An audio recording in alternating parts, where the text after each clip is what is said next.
Se esse Deus existe, ele que prove, desafiou o ateu. E o céu respondeu de um jeito inexplicável. A chuva martelava as janelas do auditório lotado da Universidade Federal. Mais de 1000 pessoas se espremiam nas arquibancadas, segurando seus celulares em punho, prontas para gravar o que prometia ser o debate do ano. De um lado do palco, o professor Marcelo Tavares, PhD em filosofia e conhecido como o Demolidor da Fé. Um homem de 40 e poucos anos, cabelos grisalhos perfeitamente penteados, terno italiano impecável e um sorriso de quem já tinha a vitória garantida. Do outro lado, uma figura que causava mais pena que respeito. Pastor Samuel Costa, líder de uma pequena igreja na periferia de São Paulo. Suas mãos tremiam ligeiramente enquanto ajeitava o microfone. Seu terno era visivelmente antigo, os sapatos gastos, e gotas de suor começavam a se formar em sua testa. Aos 52 anos, aquele homem simples, que mal havia terminado o ensino médio, estava prestes a enfrentar um dos intelectuais mais respeitados e temidos do país. Senhoras e senhores, começou o professor Tavares, sua voz ecoando pelo auditório com a confiança de quem domina o território. Estamos aqui hoje para discutir uma questão que deveria ter sido resolvida há séculos: a existência de Deus. Mas antes de começarmos, gostaria de fazer uma pergunta ao meu oponente. Ele virou-se para o pastor com um olhar que misturava desprezo e diversão.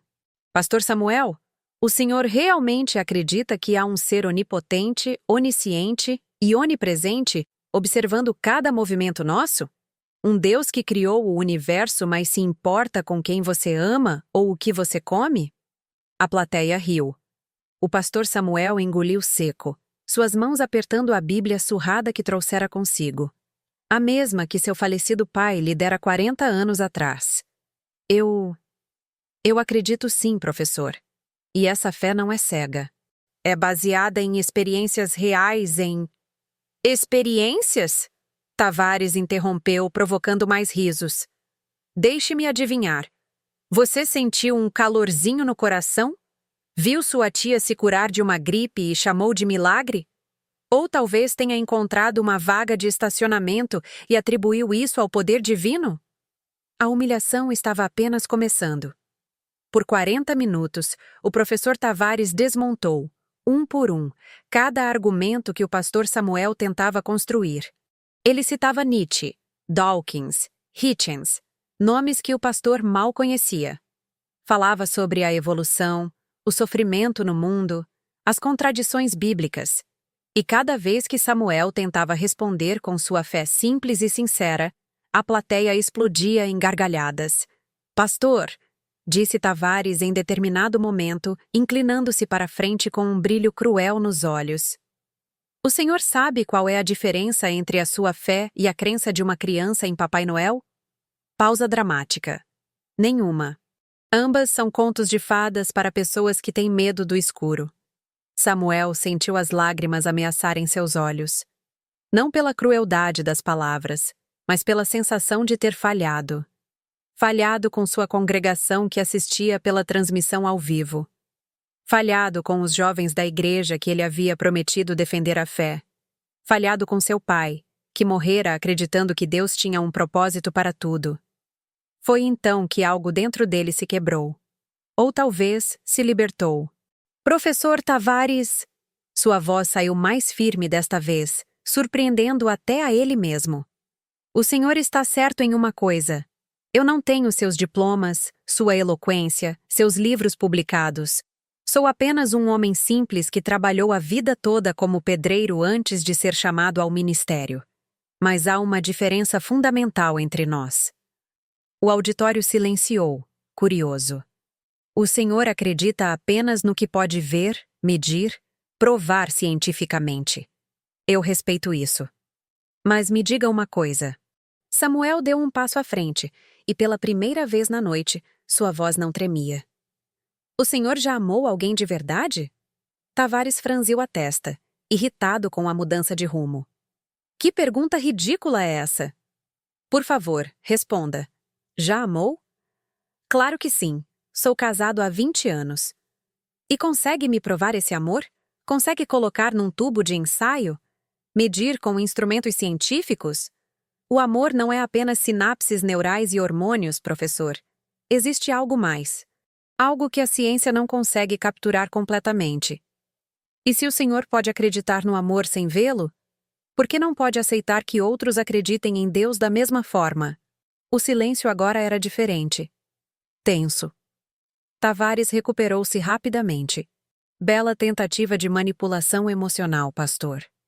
Mas o amor pode ser medido através de ressonância magnética funcional, níveis de oxitocina, padrões de comportamento observáveis. Seu Deus, onde está? E então Samuel fez algo que selaria seu destino e mudaria tudo. Ele olhou para o teto do auditório e gritou, com toda a força de seus pulmões e toda a dor de seu coração: se esse Deus existe, ele que prove. Que mostre agora sua existência para todos aqui. Não por mim, mas por todas essas pessoas que precisam de esperança. O auditório congelou. Até Tavares pareceu momentaneamente surpreso com a ousadia. 3 segundos de silêncio absoluto. E nada aconteceu. A plateia explodiu em risos cruéis. Tavares abriu os braços teatralmente. Bem, parece que seu Deus está ocupado demais ou simplesmente não existe. As câmeras capturaram tudo.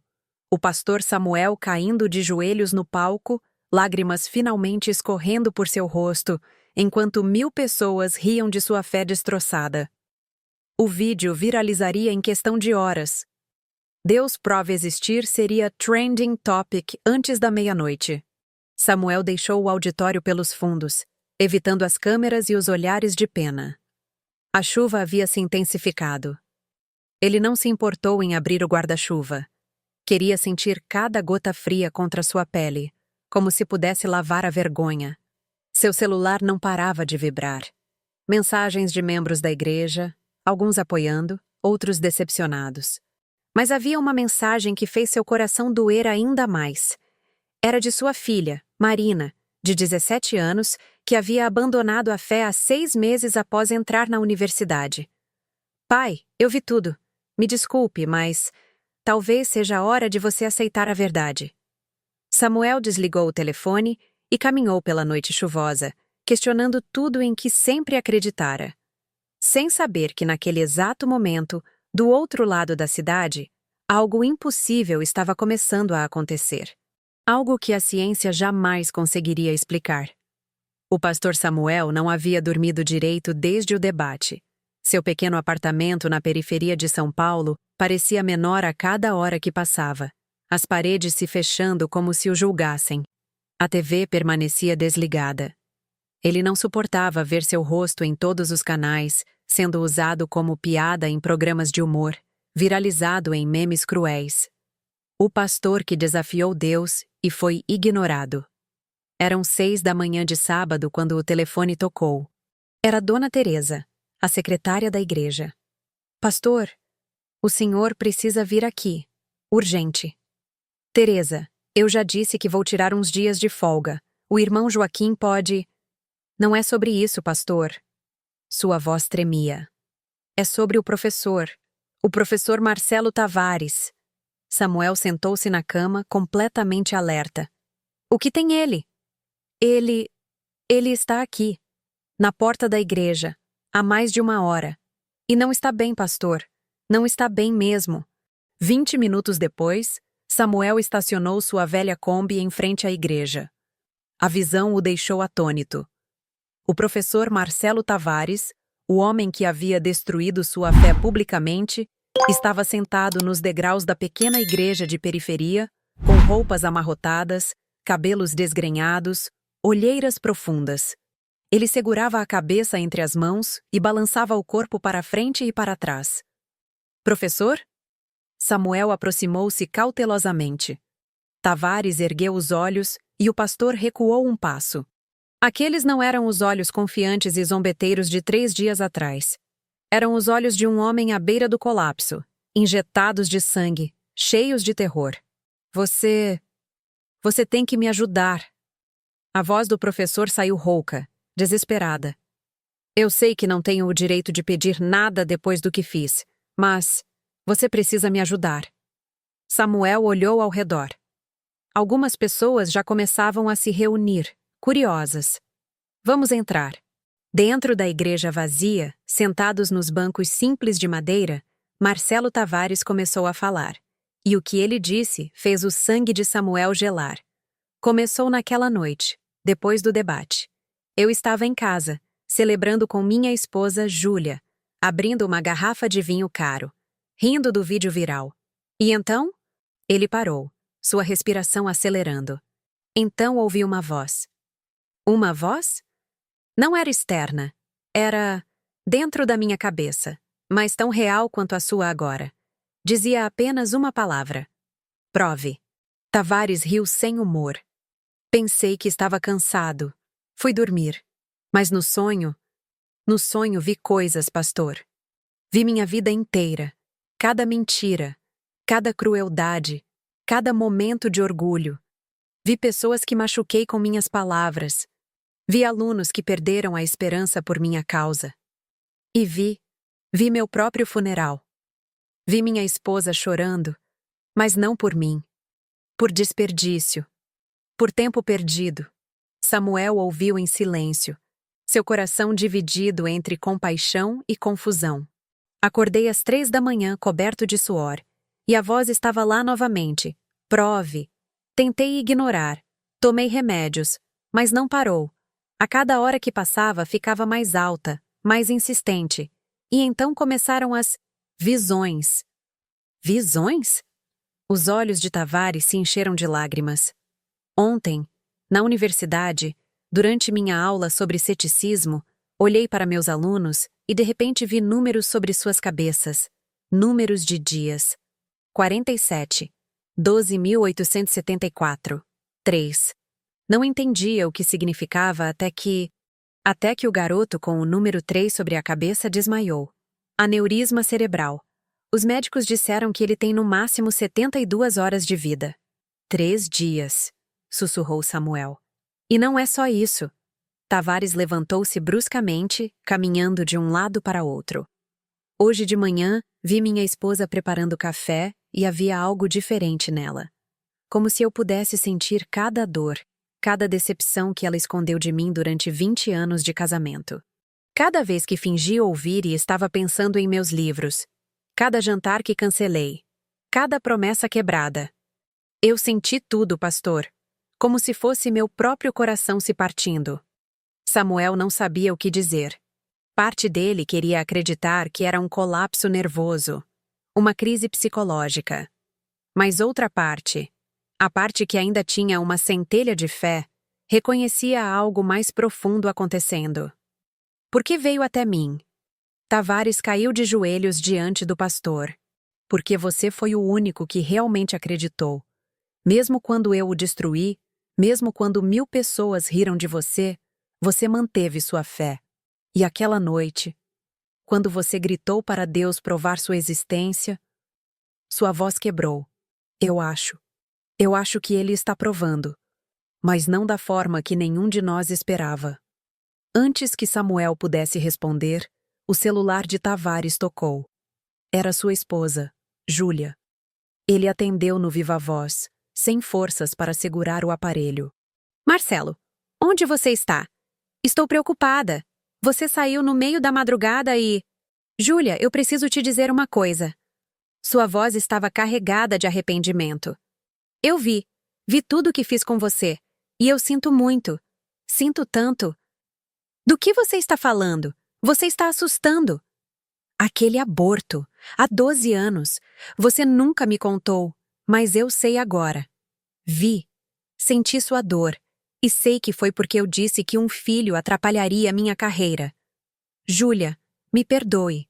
Por favor, me perdoe por... O telefone caiu das mãos trêmulas de Tavares quando ouviu o grito de sua esposa e a ligação ser cortada. Ele olhou para Samuel com olhos vazios. Como eu sabia disso, pastor? Como? Durante as próximas horas, Samuel testemunhou algo que desafiava toda a lógica. O professor Tavares passou a ter visões que se provaram verdadeiras. Ele disse a Samuel sobre o vazamento de gás no apartamento do vizinho, que foi confirmado 30 minutos depois. Sobre o acidente de carro que aconteceria na esquina às 11h23, e aconteceu. Sobre a traição que um dos membros da igreja estava planejando contra a esposa, descoberta dias depois. Mas não eram apenas visões do presente. Tavares começou a relatar memórias que não eram suas. A infância de Samuel, detalhes que apenas ele e seu falecido pai sabiam. O dia em que Samuel quase desistiu do ministério. A noite em que sua filha Marina chorou sozinha no quarto, questionando por que Deus permitia tanta dor no mundo. "Pare!" Samuel finalmente gritou, lágrimas escorrendo. "Como você sabe essas coisas?" "Eu não sei!" Tavares gritou de volta. "Está tudo na minha cabeça. Histórias de pessoas que nunca conheci. Dores que nunca senti. É como se eu estivesse conectado a algo maior. Algo que vê tudo, sente tudo. E não para, Samuel. Não para." O professor desabou no chão, soluçando. "Eu passei a vida inteira provando que Deus não existe. Usei a ciência, a lógica, a razão. E agora, ele está me mostrando que existe sim. Mas não através de milagres grandiosos ou sinais no céu. Ele está me fazendo sentir cada coração partido que contribuí para. Cada alma que afastei da fé. Cada momento de arrogância e crueldade. E dói, pastor.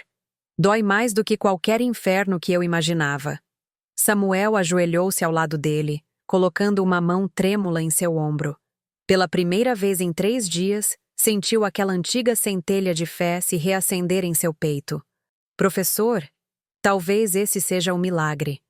Não a prova que eu pedi, mas a prova que você precisava." "Ah, mas por que eu?" Tavares olhou para ele com desespero.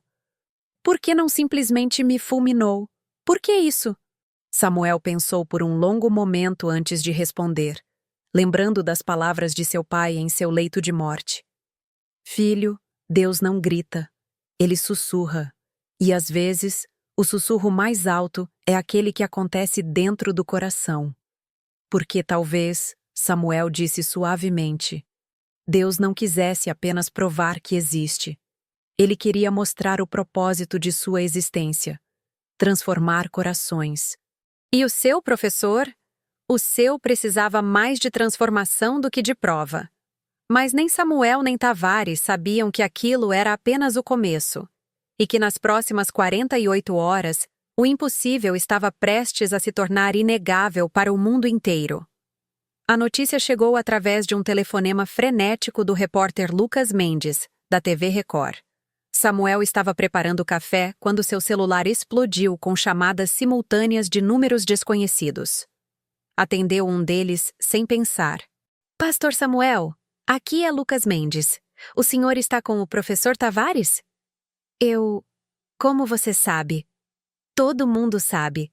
Tem vídeos dele chegando à sua igreja na madrugada." "Pastor, eu preciso perguntar. É verdade que ele está tendo visões proféticas?" Samuel congelou. "Quem disse isso?" "A internet inteira. Há relatos de pelo menos 20 pessoas que tiveram contato com ele nas últimas 24 horas. Um homem de negócios diz que Tavares revelou um segredo familiar de 30 anos atrás. Uma mãe afirma que ele descreveu perfeitamente o local onde seu filho desaparecido estava. Um médico jurou que ele previu com exatidão o momento de morte de um paciente terminal. "Pastor, o que está acontecendo?" Samuel desligou o telefone, as mãos tremendo. Correu até o quarto improvisado, onde Tavares havia finalmente adormecido por exaustão. O professor estava deitado, mas seu corpo se contorcia, e de seus lábios saíam sussurros ininteligíveis. "Professor! Professor, acorde!" Os olhos de Tavares se abriram de súbito, mas não pareciam focar em Samuel. Estavam vidrados, vendo algo além. 7.3. Às 14h17. Epicentro no litoral. Tsunami. "O quê? Do que está falando?" Tavares sentou-se bruscamente, agarrando os braços de Samuel com força sobre-humana. "Terremoto! Magnitude 7.3. Hoje às 14h17. A costa vai ser devastada. Milhares de pessoas. Eu vejo elas correndo. A água. Tanta água. Samuel sentiu seu coração disparar. Você teve um pesadelo, professor. Apenas... Não era pesadelo. Tavares levantou-se cambaleante, procurando seu celular. Tenho que avisar. Tenho que... Avisar quem? A Defesa Civil vai rir de você. Você acha que vão evacuar cidades inteiras baseados na visão de um... De um ateu que está enlouquecendo? Tavares riu sem humor. Eu sei como soa, Samuel. Eu sei, mas e se for real? E se eu puder salvar essas pessoas e não fizer nada? Antes que Samuel pudesse responder, a porta da igreja se abriu violentamente. Eram Marina, sua filha, acompanhada de duas amigas da universidade. A jovem de 17 anos tinha o rosto pálido, os olhos arregalados. Pai, preciso falar com ele. Ela apontou para Tavares. Marina, como você? Todo mundo está falando dele, pai. Nas redes sociais, nos grupos da universidade. Tem gente dizendo que ele está tendo experiências místicas, que pode ver coisas impossíveis. Ela se aproximou de Tavares, ignorando o pedido de cautela de Samuel. É verdade? Você realmente pode ver coisas? Tavares olhou para ela, e seus olhos se encheram de lágrimas instantaneamente. Marina Costa, 17 anos. Você deixou de acreditar em Deus quando sua melhor amiga, Isabel, morreu de leucemia há 6 meses. Você orou todos os dias durante o tratamento dela, mas ela morreu mesmo assim. E você decidiu que um Deus que permite isso não merece sua fé. Marina cambaleou para trás, as lágrimas já escorrendo. Como você sabe do nome dela? Eu nunca falei publicamente sobre... Porque eu vejo... Tavares sussurrou, tocando a testa dela gentilmente. Vejo sua dor. Vejo suas noites em claro questionando tudo. Vejo o último texto que você mandou para ela, 5 minutos antes de ela entrar em coma. Você é a pessoa mais forte que conheço, e Deus vai te curar porque tem planos incríveis para você. Mas ela não foi curada, e você sentiu que Deus mentiu. Pare! Marina soluçou, caindo de joelhos. Por favor, pare! Mas Tavares continuou, sua voz agora mais suave. Mas o que você não sabe, Marina, é que Isabel deixou uma carta para você. Está na gaveta da mesinha de cabeceira do quarto dela, dentro de um livro de poesias de Cecília Meirelles. A mãe dela não teve coragem de te dar ainda. Na carta, Isabel escreve: Se você está lendo isso, então parti. Não fique brava com Deus. Ele não me abandonou. Eu senti ele comigo até o último segundo. E agora sei que tinha razão. Ele tinha planos incríveis para mim. Só que os planos dele eram maiores do que viver neste mundo. Eram planos eternos. Prometa que vai entender isso. Promete? O silêncio que se seguiu era absoluto. Até as amigas de Marina haviam parado de respirar. Como você sabe disso? Samuel finalmente perguntou, sua voz apenas um sussurro. Como pode saber de uma carta que ninguém leu? Porque não sou mais só eu. Tavares respondeu, tocando o próprio peito. Tem algo aqui dentro. Algo que está me mostrando. Tudo. Cada oração não respondida que tinha um propósito maior. Cada dor que preparou alguém para uma missão. Cada morte que não foi um fim, mas uma transformação. Foi então que aconteceu. As luzes da igreja começaram a piscar. Não de forma elétrica, mas como se a própria realidade estivesse vibrando em uma frequência diferente. E todos na sala sentiram uma presença. Não ameaçadora, mas avassaladora. Como estar diante de um oceano infinito e perceber que você é apenas uma gota. Tavares caiu de joelhos novamente, mas desta vez suas feições mudaram. Não havia mais terror. Havia espanto. Puro e absoluto espanto. Eu vejo, ele sussurrou. Eu vejo o padrão, todas as peças, cada oração, cada dor, cada alegria. Não são eventos aleatórios. São parte de uma tapeçaria tão vasta, tão complexa, tão bela, que nunca poderíamos compreender olhando apenas nosso pequeno fio. Ele olhou para Samuel com olhos transbordando de lágrimas, mas pela primeira vez, eram lágrimas de algo que se assemelhava a paz. Samuel, você pediu que Deus provasse sua existência. Mas ele já vinha provando todos os dias, na sincronia impossível do universo, na bondade inexplicável de estranhos, no amor que desafia toda a lógica evolutiva. Nós apenas não tínhamos olhos para ver. E agora você tem? Perguntou Samuel, se aproximando. Agora eu tenho, Tavares confirmou. E é aterrorizante e maravilhoso ao mesmo tempo. Porque vejo não apenas um Deus provado, mas um Deus envolvido. Ele não é um relojoeiro cósmico que criou tudo e foi embora. Ele está aqui, em cada momento, em cada escolha, esperando, sempre esperando que o vejamos. Marina limpou as lágrimas, sua voz trêmula. Então, Isabel, ela está bem? Tavares sorriu. O primeiro sorriso genuíno desde que tudo começara. Ela está mais do que bem. Ela está completa. E quer que você saiba que vai esperar por você. Que tem muito ainda pela frente. E que Deus não mentiu. Ele apenas tinha um calendário diferente do dela. A jovem desabou nos braços do pai, soluçando. Samuel a abraçou forte, sentindo sua própria fé, que estava em frangalhos há apenas dias, se reconstruir tijolo por tijolo. Mas o momento foi interrompido pelo toque frenético do celular de Tavares. Era um número do exterior. Ele atendeu, confuso. Professor Tavares? Aqui é Dr. James Richardson, do Instituto de Pesquisas Sísmicas de Caltech, Califórnia. Estamos detectando atividade tectônica anômala no litoral brasileiro. Nossos modelos indicam probabilidade de 78% de um terremoto significativo nas próximas horas. Como você soube? Tavares olhou para Samuel, o telefone tremendo em sua mão. Como eu soube? Senhor, fizemos uma varredura em redes sociais após ver posts sobre suas visões. Encontramos uma gravação sua de 2 horas atrás, descrevendo com precisão assustadora os dados que estamos vendo agora. Professor, isso é impossível. Esses dados só se tornaram detectáveis há 20 minutos. O silêncio que se seguiu foi quebrado por Tavares, que simplesmente disse ao telefone: evacuem as áreas costeiras. Por favor, confiem em mim desta vez. Ele desligou e olhou para todos na sala. Às 14h17. Daqui a 6 horas.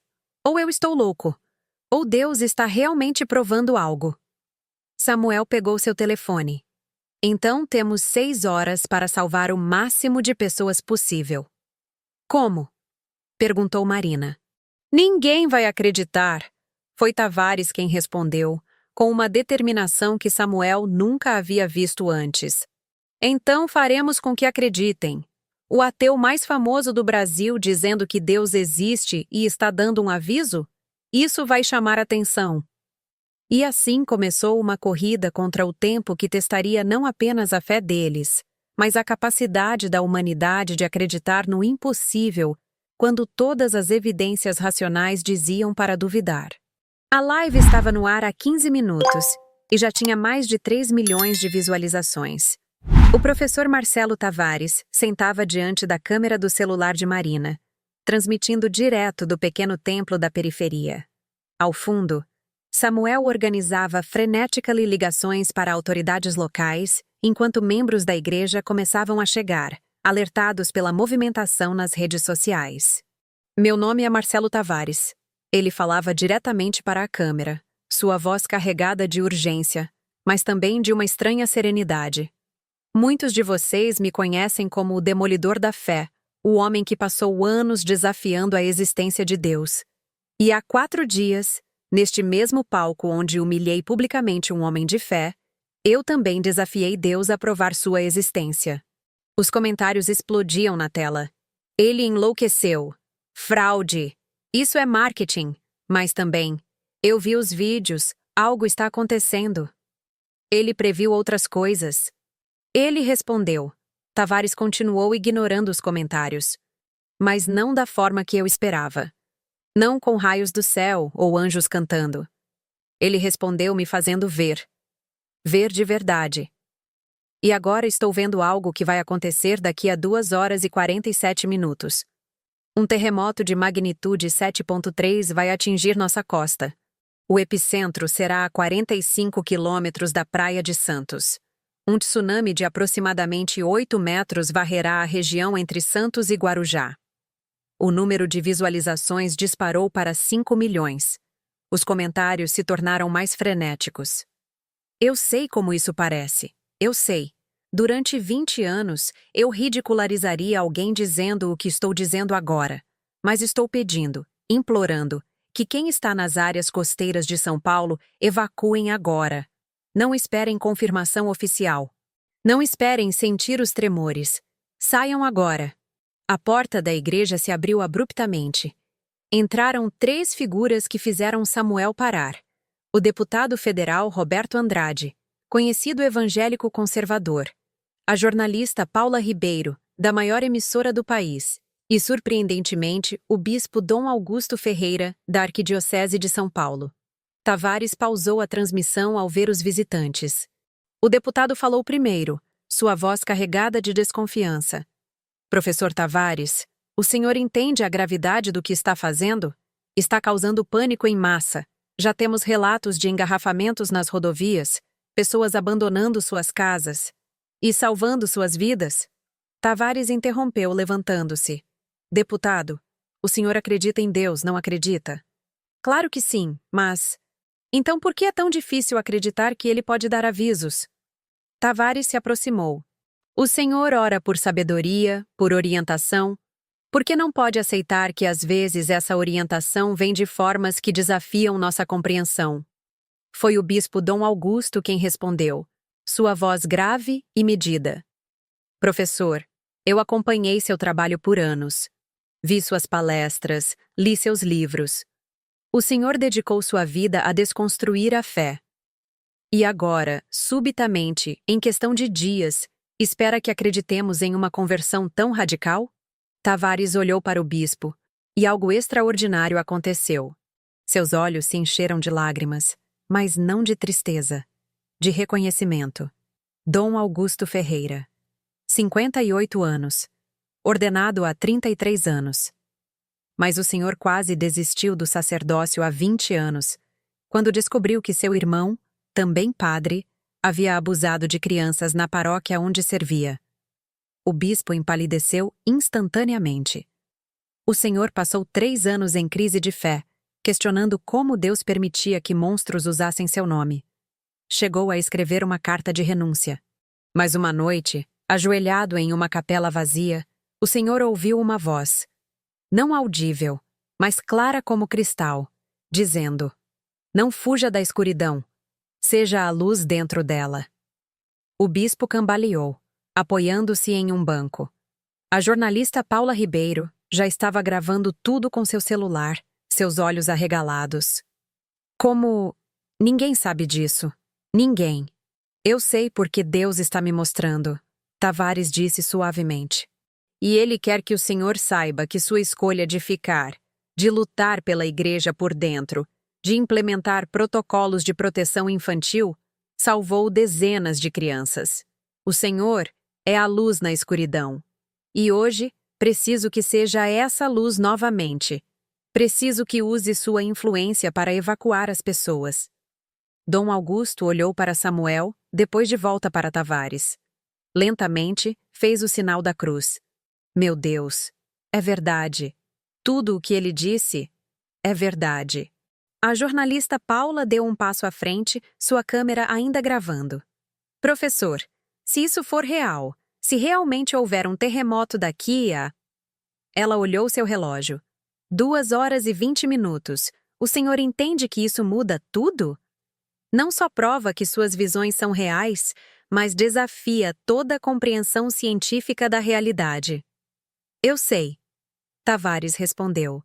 E se não acontecer, serei o maior charlatão da história do Brasil. Minha carreira, minha reputação, tudo será destruído. Mas Paula, ele olhou direto para ela. Eu prefiro ser lembrado como o louco que tentou salvar vidas do que o cientista racional que deixou pessoas morrerem por orgulho. Foi então que o telefone de Samuel tocou. Era o secretário de Defesa Civil de São Paulo. O pastor colocou no viva voz para que todos ouvissem. Pastor Samuel, a situação está ficando insustentável. Temos mais de 50.000 pessoas deixando as áreas costeiras. O governador está exigindo que vocês se retratem publicamente ou enfrentarão processo por incitar pânico público. Antes que Samuel pudesse responder, Tavares tomou o telefone. Secretário, aqui é Marcelo Tavares. Diga ao governador que às 14h17, quando a terra tremer, ele vai me agradecer. E se eu estiver errado, me prenderei voluntariamente. Professor, nossos sismólogos dizem que não há indicação de... Seus sismólogos estão usando instrumentos que medem o passado. Eu estou vendo o futuro. E eu vi mais. O tremor inicial terá duração de 47 segundos. O tsunami atingirá a costa exatamente 4 minutos e 13 segundos depois. A onda terá 8,5 metros de altura no ponto mais alto. 3 prédios desabarão. O edifício Marina Bay, com 50 anos de construção, o Shopping Litoral Plaza e a Igreja de São Pedro, que tem uma rachadura estrutural não detectada no pilar central. Silêncio absoluto do outro lado da linha. Então, como você sabe sobre a rachadura na Igreja de São Pedro? Isso foi descoberto em uma inspeção confidencial ontem. Tavares fechou os olhos. Porque ele me mostrou tudo. E também me mostrou que há uma família, os Oliveira, que decidiu não evacuar porque o avô está em estado terminal e não pode ser movido. Eles estão no 4º andar do edifício Marina Bay. Se vocês não os tirarem de lá nos próximos 90 minutos, morrerão todos. Meu Deus! A voz do secretário tremeu. Vou enviar uma equipe. E vou recomendar evacuação total. Quando a ligação terminou, o deputado Roberto Andrade estava pálido. Se isso for verdade, se você realmente puder ver o futuro... Não é ver o futuro, Tavares o corrigiu. É ver o plano. Deus não está me mostrando o futuro como se fosse fixo e imutável. Ele está me mostrando as consequências das escolhas atuais. A rachadura na Igreja de São Pedro existe agora. A família Oliveira fez a escolha de ficar. O terremoto é resultado de processos tectônicos que já estão em movimento. Deus não está causando isso. Ele está me permitindo ver o que já está acontecendo nas camadas invisíveis da realidade. Marina, que havia ficado em silêncio até então, perguntou: Mas por que você? Por que Deus escolheria o maior ateu do Brasil para isso? Tavares sorriu tristemente. Exatamente por isso. Se fosse um pastor, um padre, um fiel, as pessoas diriam que era viés religioso, delírio místico. Mas eu, o homem que dedicou 20 anos a provar que Deus não existe, minha conversão, se real, seria a prova mais poderosa possível. Deus não está apenas provando que existe. Ele está provando que pode transformar até o coração mais cético. A jornalista Paula levantou sua câmera novamente. Professor, posso fazer uma pergunta ao vivo? Para o Brasil inteiro? Tavares assentiu, e ela começou a transmissão diretamente para seu canal, que tinha 15 milhões de seguidores. Em segundos, 500 mil de pessoas estava assistindo. Professor Marcelo Tavares, em suas próprias palavras, Deus existe? Tavares olhou diretamente para a câmera, seu rosto mostrando a transformação completa dos últimos 4 dias. Da arrogância zombeteira à humildade quebrantada, e agora a uma certeza serena. Deus existe, e Ele é muito mais complexo, mais misericordioso, mais envolvido do que qualquer religião ou ciência jamais capturou completamente. Ele não é apenas um conceito filosófico ou uma força física. Ele é pessoal, dolorosamente pessoal, e está aqui, agora, dando à humanidade uma escolha: acreditar no impossível e se salvar, ou confiar apenas no que pode ser medido e sofrer as consequências. Os comentários explodiram. Milhões de pessoas assistindo, debatendo, alguns crendo, muitos duvidando, mas todos esperando. Esperando o relógio marcar 14h17.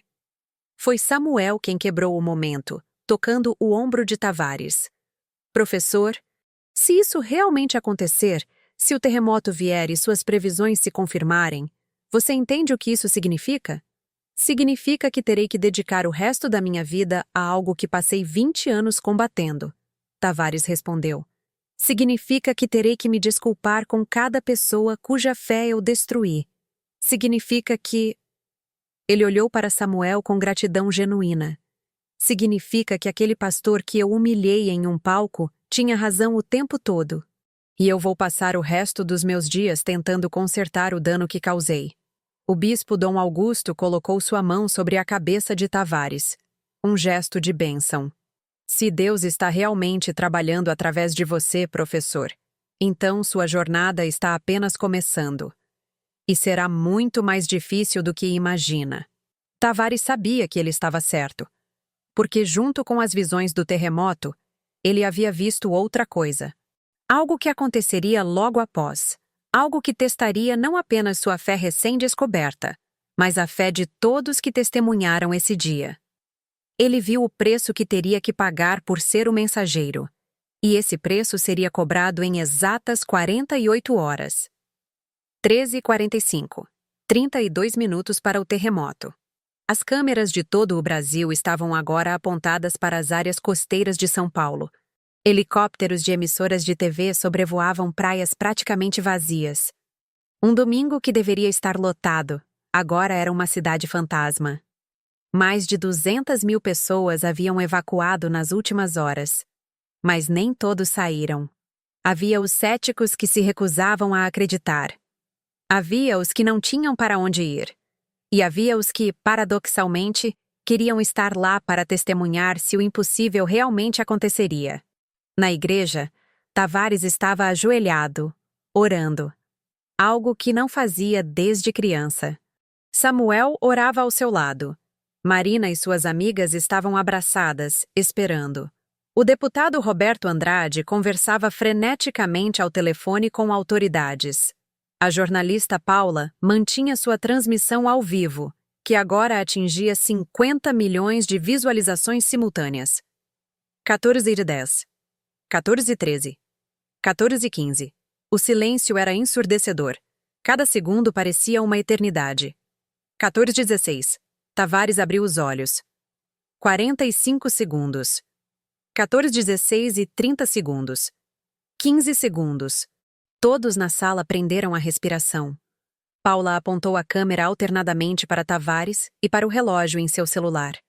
14h16 e 50 segundos. 10. 9, 8. O coração de Samuel batia tão forte que ele podia ouvi-lo. E se nada acontecesse? E se tudo não passasse de um episódio psicótico? E se ele havia ajudado a criar o maior constrangimento religioso da história moderna? 5, 4, 3. Tavares fechou os olhos e sussurrou. Perdoe-nos, Senhor, por precisarmos de provas quando já nos deste tantas... 2, 1. 14h17. E o chão começou a tremer. 14h17. O momento da verdade. O primeiro tremor foi sutil. Um rangido no madeiramento da igreja, copos tilintando na pequena cozinha dos fundos. Por um segundo, todos congelaram, como se não pudessem acreditar que estava realmente acontecendo. Então, o mundo explodiu em movimento. O segundo tremor foi violento. Bancos de madeira começaram a dançar pelo chão. O lustre antigo balançou perigosamente. Rachaduras começaram a rastejar pelas paredes como teias de aranha. Marina gritou.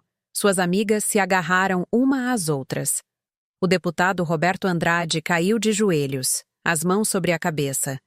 A jornalista Paula lutava para manter a câmera estável, seu rosto alternando entre terror e fascinação profissional. 47 segundos. Tavares gritou sobre o rugido da terra. Ele disse 47. Vai passar! Samuel puxou Marina para debaixo do batente da porta, protegendo-a com seu próprio corpo. O bispo Dom Augusto rezava em voz alta, e sua oração era acompanhada pelos gritos de moradores nas casas ao redor. O mundo todo havia se tornado um barco em tempestade, e não havia porto seguro. 30 segundos. 40. 45. E então, exatamente no segundo 47, tudo parou. O silêncio que se seguiu era diferente de qualquer silêncio que haviam experimentado antes. Era o silêncio de 1000 orações sendo respondidas. O silêncio da fé sendo justificada. O silêncio do impossível se tornando inegável. Meu Deus! Paula sussurrou, sua câmera ainda gravando. Ele estava certo. 47 segundos exatos. Mas não havia tempo para processar. Tavares já estava de pé, olhando seu relógio com urgência crescente. O tsunami! 4 minutos e 13 segundos após o início do tremor. As pessoas na costa têm menos de 3 minutos. Samuel pegou seu telefone, mãos tremendo, e discou para a Defesa Civil. A ligação caiu. Tentou novamente. Nada. As linhas estavam sobrecarregadas. Milhões de pessoas tentando se comunicar simultaneamente. Foi Marina quem teve a ideia. Pai, as transmissões ao vivo. A Paula tem 50 milhões de pessoas assistindo. Use isso. Paula não precisou de mais incentivo. Apontou a câmera para Tavares. Atenção! Se você está na costa, corra agora. O tsunami virá em menos de 3 minutos. Não importa onde você está. Corra para terreno alto. Abandonem tudo. Suas vidas valem mais.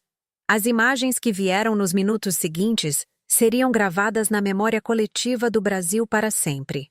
Câmeras de helicópteros capturaram o momento exato em que o mar recuou. Um fenômeno aterrorizante onde a água desaparece da praia, expondo o fundo do oceano, antes de retornar como uma parede líquida de destruição. E então ele veio. Não 8 metros. Exatamente 8,5 metros, como Tavares havia previsto. A onda era uma montanha de água escura, carregando carros, detritos, pedaços de pier. Ela varreu a orla com a força de 1000 tempestades, invadindo ruas, derrubando postes, arrastando tudo em seu caminho. O rugido era como o de um trem fantasma, carregando a fúria do próprio oceano. Mas as ruas estavam vazias, porque 200.000 pessoas haviam evacuado. Porque um ateu convertido havia dado o alarme. Porque, pela primeira vez em gerações, a humanidade havia escolhido acreditar no impossível a tempo. Na igreja, todos assistiam pelos celulares, lágrimas escorrendo. Viam a água engolir prédios. Viam a destruição material. Mas não viam corpos. Não viam morte em massa. Os 3 prédios. O bispo Dom Augusto sussurrou, apontando para a tela de seu tablet. Ele disse que 3 prédios cairiam. Todos observaram, horrorizados e maravilhados. O edifício Marina Bay, com suas rachaduras estruturais invisíveis, desabou como um castelo de cartas quando a água o atingiu. O Shopping Litoral Plaza, atingido por um carro-bomba improvisado pela força da água, teve seu pilar central destruído e implodiu. E a igreja de São Pedro, com sua rachadura não detectada, partiu-se ao meio com a precisão de uma predestinação matemática. Exatamente 3, como previsto. A família Oliveira! Paula gritou de repente. Alguém conseguiu confirmação se eles foram evacuados? Samuel já estava ao telefone com autoridades locais. 2 minutos de espera agonizante. Então, eles foram retirados. 40 minutos antes do tremor. O avô está a caminho de um hospital mais preparado. Todos estão vivos. Tavares caiu de joelhos, não de fraqueza, mas de gratidão tão avassaladora que suas pernas simplesmente não podiam mais sustentá-lo. Samuel se juntou a ele, e logo Marina, Paula, o deputado Roberto, o bispo Dom Augusto, todos estavam ajoelhados naquele pequeno templo de periferia, testemunhando não apenas um milagre de predição, mas um milagre de misericórdia. Porque Deus não apenas havia provado que existia, ele havia provado que se importava. 15h30, após o tsunami. As próximas horas foram um turbilhão. Equipes de resgate varriam os destroços, mas os números eram claros. 0 mortes, dezenas de feridos, bilhões em danos materiais, mas nenhuma vida perdida. As estatísticas eram impossíveis. Um tsunami dessa magnitude deveria ter matado milhares. Mas as ruas estavam vazias quando a água chegou. A Igreja de Samuel tornou-se o epicentro de um fenômeno global.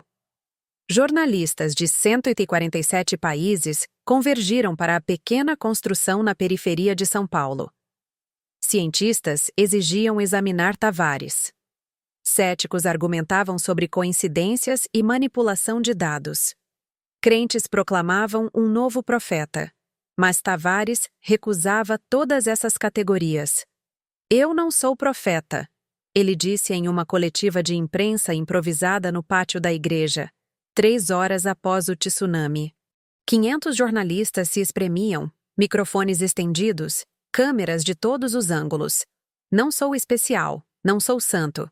Ainda sou o mesmo homem que humilhou pessoas inocentes, que destruiu fé alheia, que colocou minha arrogância acima da verdade. A única diferença é que agora eu vejo a verdade. E essa verdade é: Deus não precisa de mim para existir. Eu precisava dele para entender minha própria existência. Um jornalista britânico gritou: Professor Tavares, seus colegas da comunidade científica estão chamando isso de fraude elaborada. Dizem que você tinha acesso a dados sísmicos privilegiados. Como responde? Eu respondo com uma pergunta. Se eu tivesse esses dados, por que arriscar minha carreira inteira divulgando-os dessa forma? Por que não simplesmente alertar as autoridades discretamente? Por que destruir 20 anos de trabalho científico com um truque? Tavares fez uma pausa. A resposta é simples. Porque não foi truque. Foi transformação. E transformação é dolorosa, humilhante e completamente real. Uma jornalista japonesa levantou a mão.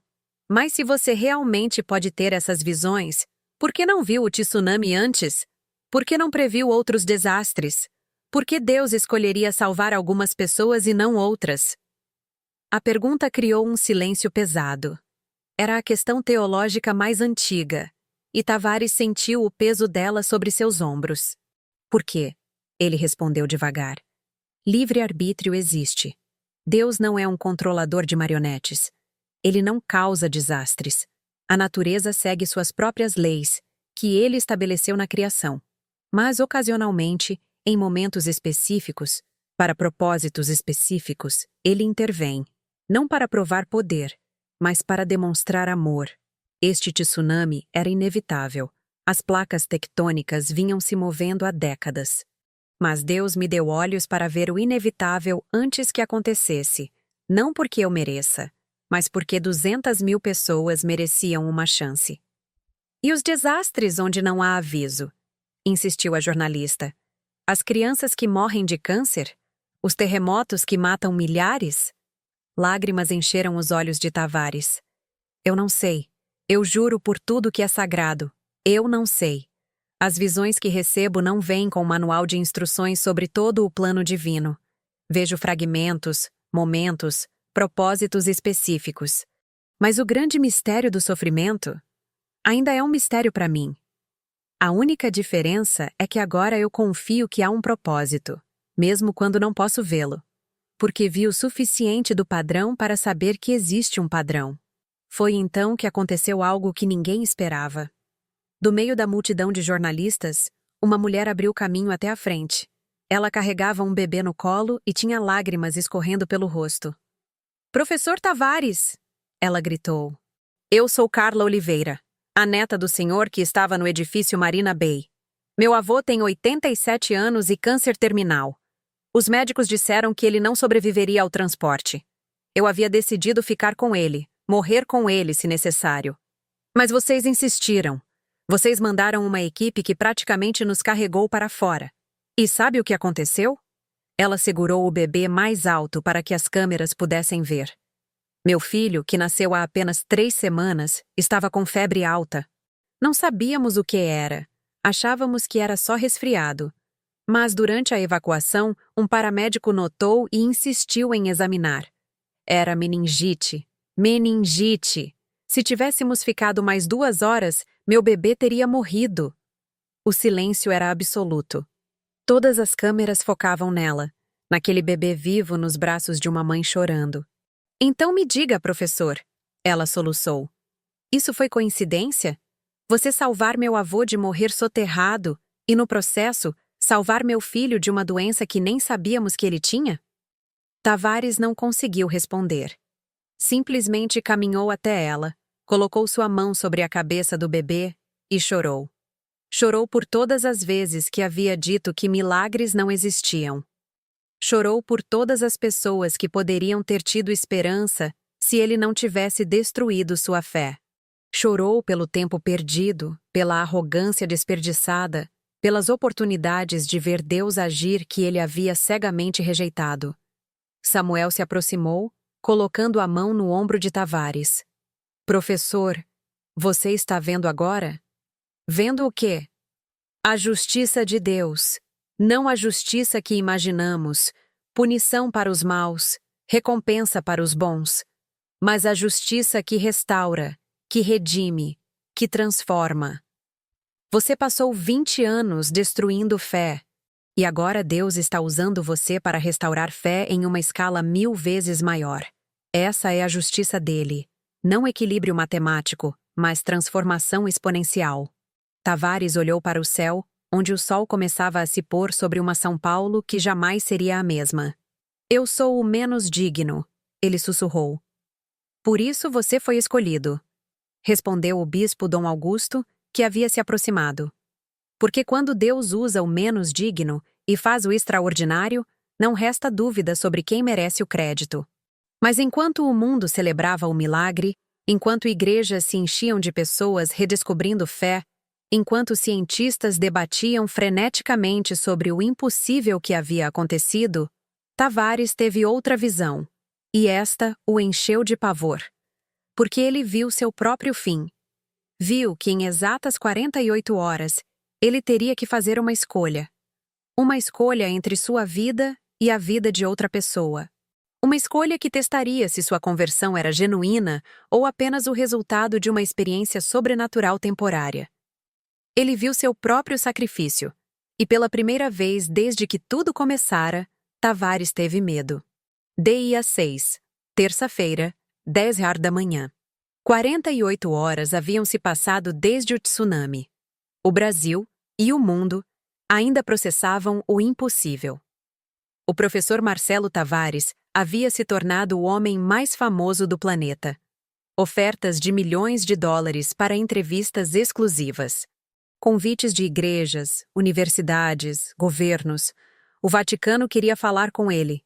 Cientistas de Harvard queriam estudá-lo. Netflix ofereceu 10 milhões por uma série documentando sua transformação. Mas Tavares recusou tudo. Ele permaneceu na pequena igreja de Samuel, dormindo em um quarto minúsculo nos fundos, recusando-se a deixar o lugar onde tudo havia começado. Porque ele sabia que seu tempo estava acabando.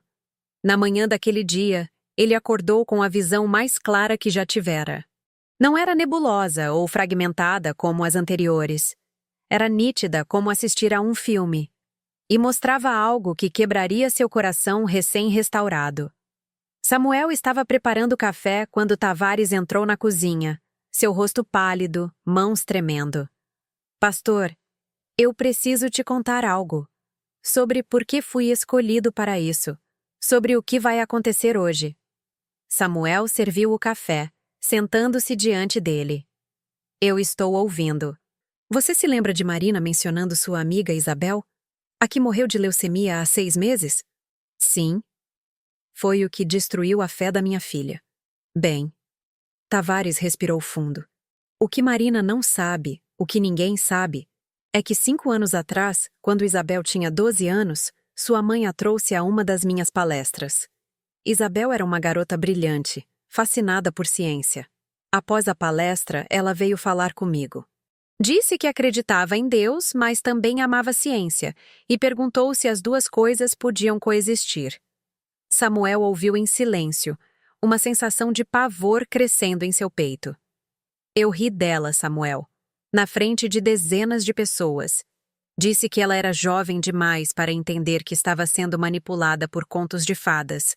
Disse que ciência e fé eram mutuamente exclusivas e que se ela quisesse ser uma cientista de verdade, teria que escolher a realidade sobre a fantasia.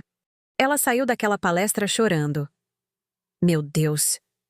Mas pior que isso, Tavares continuou, lágrimas já escorrendo.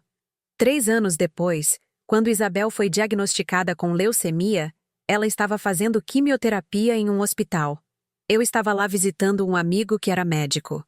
A vi no corredor, careca, frágil, usando aquelas pulseirinhas hospitalares coloridas que crianças com câncer usam.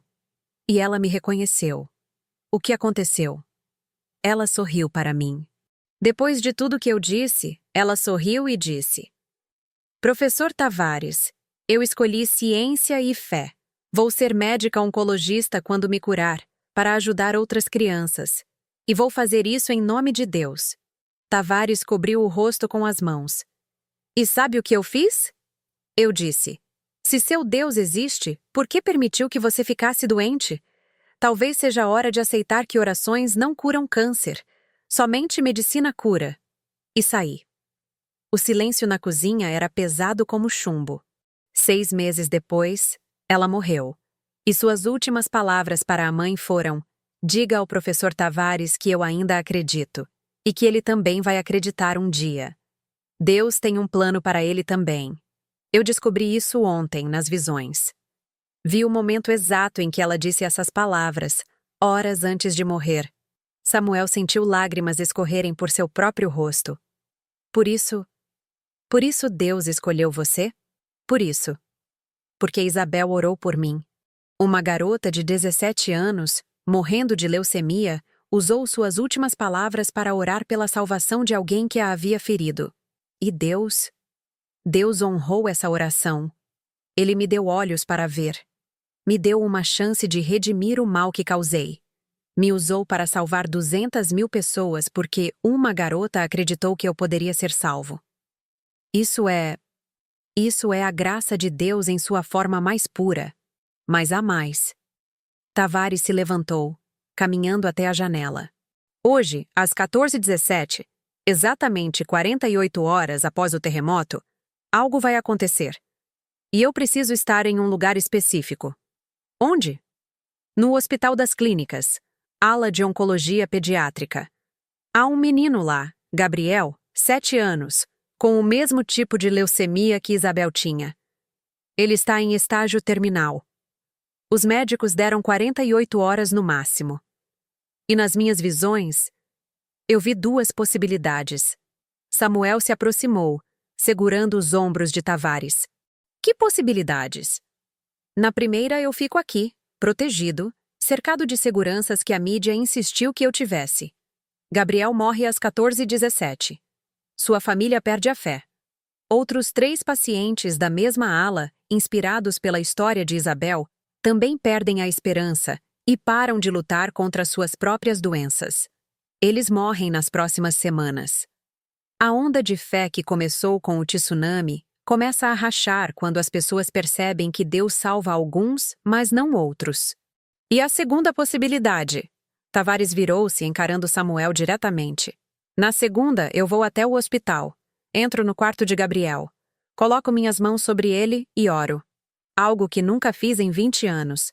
E Deus usa meu toque para transferir a conexão que tenho com ele. As visões, a sensibilidade ao divino. Tudo passa para Gabriel. Ele é curado instantaneamente.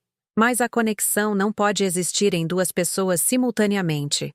Então você morre, Samuel completou, sua voz apenas um sussurro horrorizado. Exatamente às 14h17. No momento em que Gabriel abre os olhos curado, eu fecho os meus pela última vez. É uma troca, uma vida por outra. Meus 20 anos de ateísmo destruidor versus os futuros 70 anos de uma criança que pode levar esperança a milhões. Matematicamente, é um bom negócio. Mas não é matemática, é sua vida. Tavares sorriu, e era um sorriso de paz genuína. Exatamente. E pela primeira vez na minha vida terá significado real. Eu destruí a fé de Isabel. Agora posso salvar um garoto como ela. Posso dar a ele a vida que ela não teve. Posso fazer com que minha morte signifique algo mais do que 20 anos de orgulho desperdiçado. Você tem certeza? Absoluta certeza de que as visões estão certas? Tenho. Tão certa quanto o tsunami. Tão certa quanto cada detalhe que previ. E Samuel? Ele pegou as mãos do pastor. Pela primeira vez desde que as visões começaram, não sinto medo. Sinto paz. Porque finalmente entendo o que Paulo quis dizer quando escreveu: para mim, viver é Cristo, e morrer é lucro. Eu passei 50 anos vivendo para mim mesmo. Posso passar minhas últimas horas vivendo para algo maior. Samuel desabou em uma cadeira, a cabeça entre as mãos. Eu não sei se consigo deixar você fazer isso. Marina vai ficar arrasada. O mundo precisa do seu testemunho. Há tanto que você poderia fazer. Ou talvez, Tavares disse suavemente, meu maior testemunho seja este: que a fé verdadeira não é acreditar em Deus quando Ele te dá poder. É confiar nele quando Ele pede tudo de você. Eu critiquei cristãos por anos, dizendo que sua fé era conveniente, que acreditavam porque era confortável. Agora tenho a chance de provar que fé real, às vezes exige o sacrifício máximo. Trials, 1h17 restantes. A notícia de que Tavares estava indo ao Hospital das Clínicas vazou rapidamente. Centenas de pessoas se reuniram do lado de fora. Alguns para apoiar, outros curiosos, outros céticos querendo ver se mais um milagre aconteceria. Câmeras de dezenas de emissoras cercavam a entrada. Marina descobriu os planos do professor e correu até a igreja, chegando exatamente quando ele estava prestes a sair. Professor Tavares, é verdade? Você vai morrer para salvar uma criança? Tavares se ajoelhou para ficar na altura dela. Marina, você se lembra do que perguntou? Por que sua amiga Isabel morreu enquanto você orou? Sim. A resposta que estou descobrindo é que morte não é o fim. É transformação. Isabel não parou de existir. Ela transcendeu. E agora sua oração por mim, mesmo depois de morta, está salvando outras vidas. Sua morte não foi em vão. Foi o início de ondas que ainda estão se propagando. E se eu morrer hoje, não estarei acabando. Estarei me tornando parte dessa mesma onda. Mas eu não quero que você morra. Você provou que Deus existe. O mundo precisa de você. O mundo não precisa de mim, Marina. O mundo precisa de esperança. E às vezes, a maior esperança vem de alguém disposto a dar tudo por um estranho.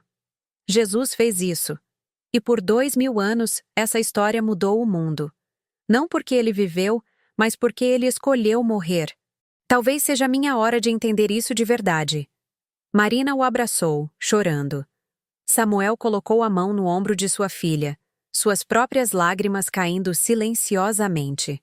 Pastor Samuel, Tavares disse, levantando-se. Eu preciso de um favor final. Qualquer coisa. Quando terminar, quero que você conte minha história. Não a história do ateu que virou crente, mas a história do homem arrogante que Deus amou mesmo assim. Do homem que destruiu fé e que Deus usou para restaurá-la. Porque se há esperança para alguém como eu, há esperança para qualquer um. 14:17. O quarto de Gabriel no Hospital das Clínicas era pequeno e estéril, decorado com desenhos infantis que sua mãe havia colado nas paredes na esperança de trazer alegria. O menino de 7 anos estava inconsciente, conectado a máquinas que bipavam suavemente, seu pequeno corpo devastado por meses de quimioterapia inútil. Ao seu lado, sua mãe, Patrícia, segurava sua mãozinha, cantando suavemente uma música de ninar. Ela mal percebeu quando Tavares entrou, acompanhado por Samuel, Marina e, surpreendentemente, o bispo Dom Augusto, que havia insistido em estar presente. Senhora Patrícia? Tavares disse suavemente. Ela olhou para cima, os olhos vermelhos e inchados de tanto chorar. Você é o homem do tsunami, o professor. Sim, e eu gostaria de orar pelo seu filho, se me permitir. Ela olhou para Gabriel, depois de volta para Tavares. Os médicos dizem que é questão de minutos, que devo me preparar para dizer adeus. Você acha que suas orações vão mudar isso? Eu sei que vão. Tavares respondeu com uma certeza que fez Patrícia começar a chorar novamente. Mas preciso lhe dizer a verdade. O preço será alto. Não para você ou Gabriel, para mim. Eu não entendo. Logo entenderá. Por favor, você permite? Patrícia assentiu, afastando-se ligeiramente. Tavares se aproximou da cama, colocando suas mãos sobre a testa do menino. Fechou os olhos. E pela primeira vez, desde que recuperara a fé, orou em voz alta para todos ouvirem. Pai Celestial. Há 4 dias, um homem simples e de fé inabalável gritou para o céu pedindo que tu provastes tua existência. E tu respondeste usando o teu maior cético. Mostraste que teu amor não tem limites, que tua graça não tem fronteiras, que tua misericórdia alcança até os mais perdidos de nós. As lágrimas começaram a escorrer pelo rosto de Tavares, mas sua voz permaneceu firme. Eu destruí a fé de muitos. Afastei pessoas de ti com minha arrogância. Causei dor imensurável em teu nome, ou melhor, na negação do teu nome. Mas tu me mostraste que nunca é tarde demais para a redenção, que o pior de nós pode ser transformado pela tua graça. 14h15, 2 minutos. E agora, Pai, eu te entrego tudo. Não apenas minha vida, mas meu orgulho, minha reputação, meu futuro. Tudo.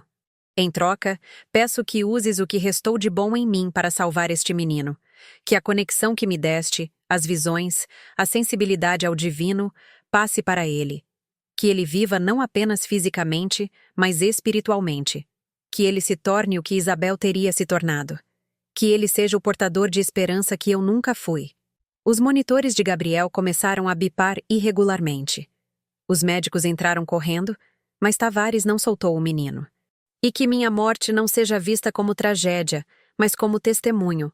Testemunho de que fé real custa algo, que amor verdadeiro exige sacrifício, que seguir-te não é confortável ou fácil, mas é a única coisa que realmente importa. 14:66. As mãos de Tavares começaram a brilhar, não com luz física, mas com algo que todos na sala podiam sentir. Uma energia, uma presença, algo além da compreensão humana. Gabriel ofegou, seus olhos se abrindo pela primeira vez em dias. Mãe! Sua voz era fraca, mas clara. Gabriel! Patrícia gritou correndo para ele, mas Tavares começou a cair. Samuel o segurou, apoiando-o contra seu próprio corpo. O professor olhou para o pastor, um sorriso de pura alegria em seu rosto. Samuel, eu vejo agora. Vejo tudo.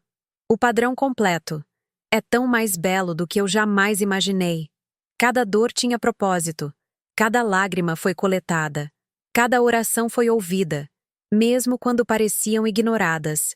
Deus não estava ausente. Estávamos nós, olhando para o lugar errado. 14:07. Professor, resista! Não desista! Marina chorou, ajoelhando-se ao lado deles. Não é desistir, querida. É completar. Isabel estava certa. Deus tinha um plano para mim. E não era viver como profeta. Era morrer como testemunha. Testemunha de que ele é real, de que ele é bom e de que ele vale. Tudo. Não? Os olhos de Marcelo Tavares se fecharam pela última vez exatamente às 14:17. Enquanto a apenas 2 metros de distância, o pequeno Gabriel sentava-se na cama, completamente curado, seus olhos brilhando com algo que os médicos jamais conseguiriam explicar. O eletrocardiograma de Tavares mostrou uma linha plana, mas ao mesmo tempo, cada pessoa naquela sala, Samuel, Marina, Dom Augusto, Patrícia, os médicos, as enfermeiras, sentiu algo inexplicável. Uma paz avassaladora. Uma presença reconfortante. E por um breve momento, impossível mas inegável, todos ouviram uma voz que não vinha de lugar algum e de todos os lugares simultaneamente. Bem feito, servo bom e fiel. 3 meses depois. O funeral do professor Marcelo Tavares foi o maior da história moderna do Brasil. Mais de 500 mil pessoas compareceram pessoalmente. Outros 100 milhões assistiram pela transmissão ao vivo. Ateus, céticos, cientistas, religiosos de todas as denominações, todos vieram prestar respeito ao homem que havia desafiado Deus e recebido a resposta mais extraordinária da história recente. Mas não era um funeral de luto. Era um funeral de celebração. Pastor Samuel foi quem fez o discurso principal, no mesmo palco onde tudo havia começado, na mesma universidade onde Tavares o havia humilhado meses atrás. Marcelo Tavares passou 20 anos tentando provar que Deus não existe. Samuel começou, sua voz ecoando pelo auditório lotado. E em suas últimas 120 horas de vida, provou não apenas que Deus existe, mas porque Ele existe. Não para nos impressionar com poder, não para nos forçar à obediência, mas para nos transformar de dentro para fora, para nos mostrar que mesmo os mais perdidos de nós podem ser achados.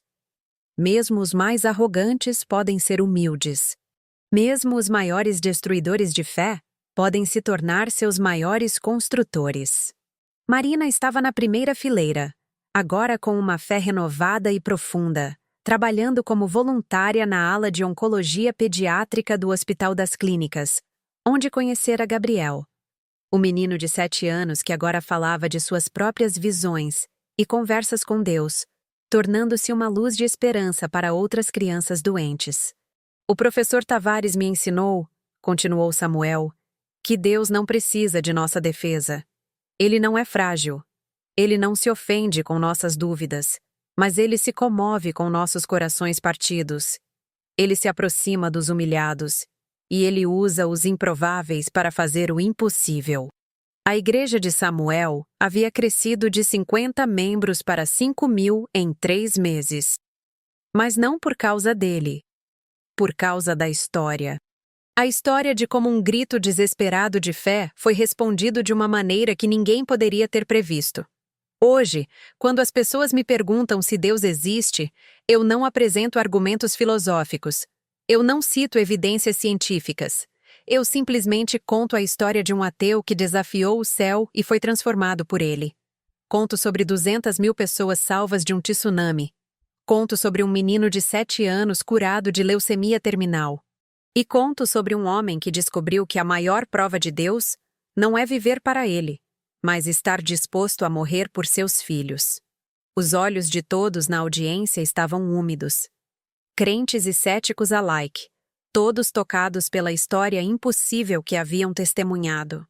Marcelo Tavares está morto, Samuel concluiu, sua voz quebrando pela primeira vez. Mas sua história está apenas começando. Porque cada pessoa aqui, cada pessoa assistindo ao redor do mundo, agora carrega uma verdade inegável. Deus ouve, Deus responde, e Deus usa os mais improváveis de nós para provar que seu amor não tem limites. Ele fez uma pausa, olhando para o céu através das janelas do auditório. Professor Tavares, onde quer que esteja agora, espero que finalmente possa ver o padrão completo. E espero que saiba que sua vida e sua morte não foram em vão. Naquela noite, em seu pequeno apartamento, Samuel sentou-se sozinho, segurando a Bíblia surrada que seu pai lhe dera décadas atrás. Abriu em uma página aleatória, e seus olhos caíram em um versículo que o fez rir e chorar ao mesmo tempo. E Deus escolheu as coisas loucas do mundo para confundir os sábios, e Deus escolheu as coisas fracas do mundo para confundir as fortes. 1 Coríntios 1, 27.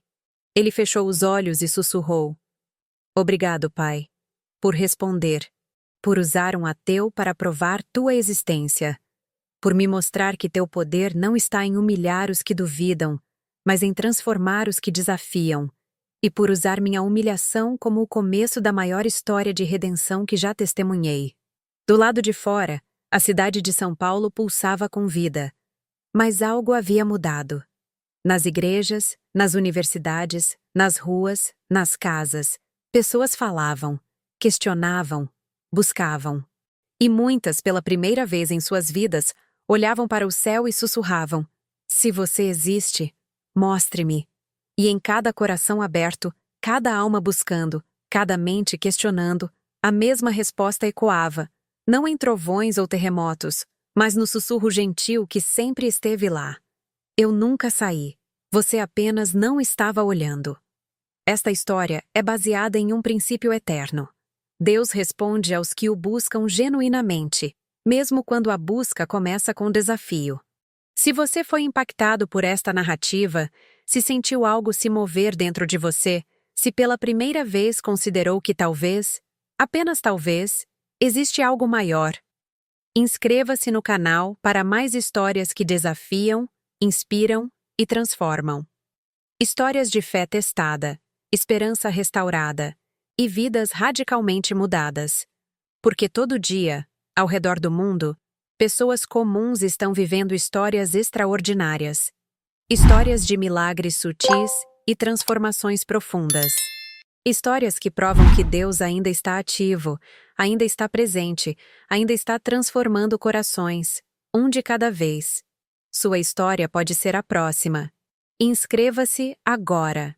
Ative o sininho para não perder nenhuma história. Comente qual parte desta história mais te impactou. Compartilhe com alguém que precisa ouvir isso hoje, porque no fim, todos nós estamos buscando a mesma coisa. Prova de que não estamos sozinhos, de que há propósito, de que há esperança. E às vezes, Deus responde de formas que nunca imaginamos. Nos vemos na próxima história.